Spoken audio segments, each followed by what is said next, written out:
Pardon. Non, c'était… Voilà. Bah, en tout cas, c'est vrai que la fin du régime minier pourra sans doute nous servir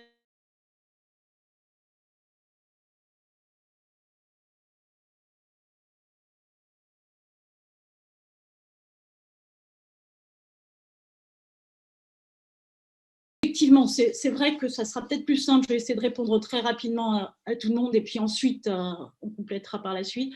Donc, à mon collègue Perru, je tenais à souligner que c'est un peu frustrant le format flash.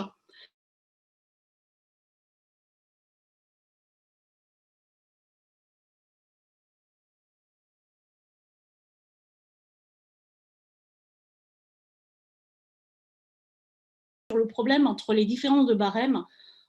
Sur certains, normalement, on doit être sur le tableau 25 et puis spécifiquement dans le régime, enfin, les HBL avaient un tableau 35, là je parle sur l'amiante. Enfin, il y a un déséquilibre qui est fait du fait que des barèmes soient différents. Et je rejoins tout à fait cette analyse. Il y a un traitement qui n'est plus équitable. Ça n'a pas été forcément traité dans cette mission flash, mais sachez qu'on a bien gardé ça en tête et puis qu'on est en train d'interroger l'État à ce sujet, puisque maintenant c'est l'État qui a repris les charbonnages de France, hein, puisque c'est le garant. Pour Madame Chapelier, alors merci beaucoup pour ce témoignage, pour l'hommage rendu aux mineurs. Alors, bon, je ne veux pas trop fortement insister là-dessus, mais effectivement, moi j'ai un grand-père qui est mort d'un coup de grisou, un autre qui a perdu la main. Mon père lui-même, il a dû commencer orphelin, il a commencé à 14 ans. Il a terminé, voilà, il était au fond de la mine. Je crois que c'est important de le relater, de le redire, de montrer l'hommage qu'on peut faire aux anciens mineurs. Je tenais d'ailleurs à préciser, on l'oublie parfois, l'Europe s'est construite sur la CK, sur le charbon, sur l'acier. C'est tout un symbole quand même qui est important. Sur le savoir-faire de Filieris, alors je suis désolée, il y a eu un moment où je n'entendais pas tout à fait, on peut en reparler un peu. J'ai cru comprendre donc que Filieris, au niveau du Sud, ça se passait plutôt bien et qu'on pourrait peut-être se servir du savoir-faire. Et j'ai bien noté aussi la proposition de rejoindre le groupe de travail. Madame Vonner, donc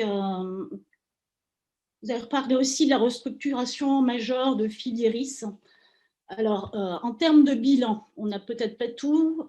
Je rappelle, c'est une marque. Hein, donc, on a demandé pas mal de chiffres à la KNSSM qu'on va continuer un petit peu à étudier. Je pense que c'est important qu'on ait là aussi un rôle de contrôle et d'évaluation. Alors, le bilan, il semblerait qu'il soit mitigé selon les territoires.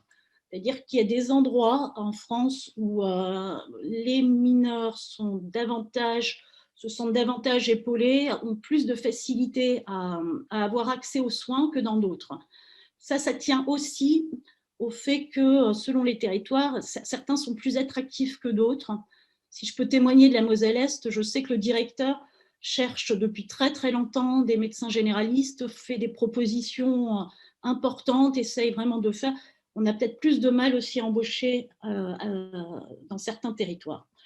Le bénéfice de la restructuration, alors comme je disais, il est un peu mitigé. Alors certes, il y a eu, on va dire, une baisse du déficit, mais il y a eu également la possibilité de conserver certaines offres de soins parce que ça a été ouvert aux autres. Parce que, je vous dis, dans certains territoires, après, avoir un médecin généraliste ne se justifie pas forcément partout. Donc, cette ouverture a permis aussi de pouvoir préserver aussi l'offre de soins. Maintenant, il faudra qu'on soit collectivement, à mon sens, très vigilants si d'aventure, parce que pour l'instant, tout ça, ce n'est que même pas des objectifs, c'est peut-être dire que c'est dans l'air du temps hein, au niveau des ministères de la tutelle. Si effectivement c'était repris par l'UGCAM, je crois qu'il va falloir collectivement qu'on soit très très attentif pour que les garanties offertes soient à minima les mêmes et que vraiment, là, avec M. Bazin, on s'en est rendu compte, ce qu'il faut absolument, c'est que ça colle vraiment au territoire, aux besoins des territoires. on n'aura pas besoin de la même offre de service à tous les endroits. Et ça, c'est vraiment à nous aussi d'intervenir. Monsieur Daréville, alors je crois qu'on a répondu avec Monsieur Bazin à la question sur France Service. Moi, je suis tout à fait d'accord avec vous d'ailleurs. Ça peut être une des solutions, mais il ne faudrait pas que ce soit la solution. On avait mis ça à titre d'exemple, mais s'il y a une maison France Service que dans un chef-lieu de canton qui est très éloigné lui-même du bassin minier, ce n'est pas ça qu'on préconisait. C'est vraiment d'essayer d'être proximité au plus proche des pensionnés et puis des personnes qui le demandent.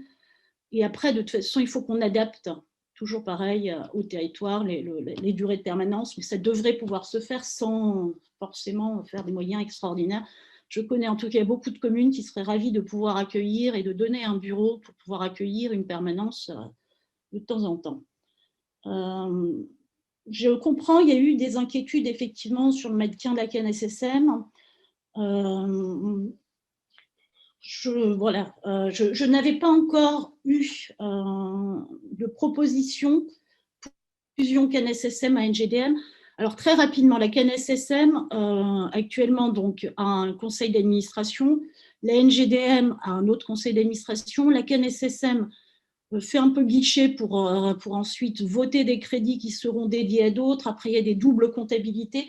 Donc, pour moi, il paraît indéniable qu'il faut qu'on réfléchisse quand même à son avenir et puis à essayer d'avoir une gestion commune un peu plus fluide, ne serait-ce que, et surtout pour les ayants droit. Sur la fusion KNSSM à NGDM, moi, je trouve que c'est une idée à creuser. Je n'ai pas d'objection. Les syndicats, jusqu'à présent, ne nous ont pas forcément dit ça. Je parle sous contrôle aussi de M. Bazin, mais ça peut être une idée intéressante aussi. Madame Robert, alors là, moi, j'ai noté aussi, et puis on va pouvoir essayer de regarder ensemble, on partage donc les mêmes préoccupations, comme chez vous, nous aussi, dans beaucoup de territoires. Maintenant, il y a la fermeture physique au niveau des guichets de la NGDM. C'est justement pour ça qu'on préconise qu'on puisse vraiment faire un accueil pour un maximum de personnes.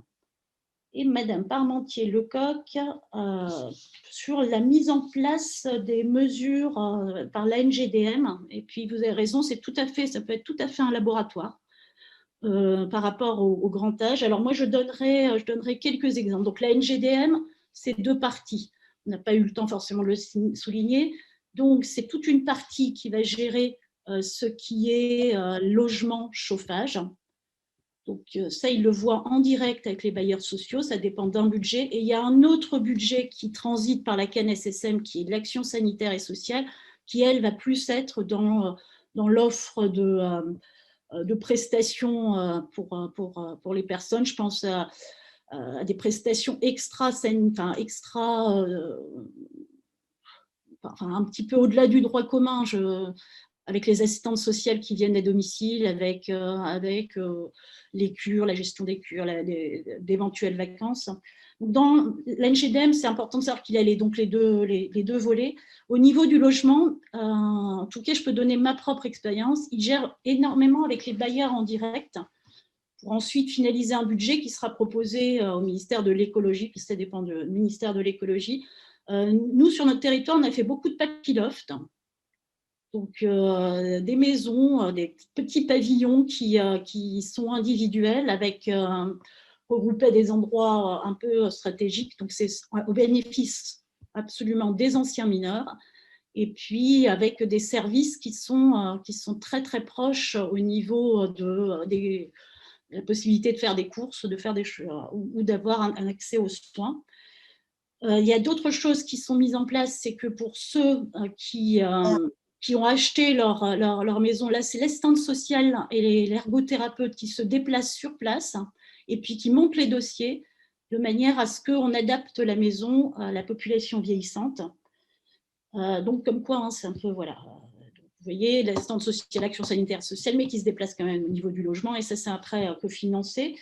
J'ai des exemples dans le sud, par exemple, d'une entreprise d'insertion qui est fortement soutenue, qui va faire des potagers et puis qui va ramener les légumes à des personnes âgées isolées. Il y a un exemple de maison des aidants. Enfin, voilà.